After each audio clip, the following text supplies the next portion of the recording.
বিশ্বনবী এক কালো মহিলাকে দেখে বললেন, কোন কালো নারী তো জান্নাতে যাবে না।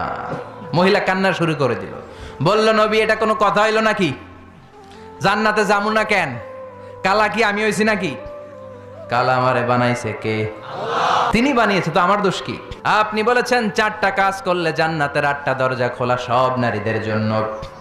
1 হলো যে নারীরা নামাজ পড়বে, 2 হলো রোজা রাখবে, 3 হলো স্বামীর কথা শুনবে, 4 হলো পরকিয়া না করে সতীত্বের হেফাজত করবে। 4টা কাজ করলে জান্নাতের 8টা দরজা খুলে দিবে কে? ও নবী, আমি তো 4টাই করি, কেন জান্নাতে যাব না আপনি বলেন?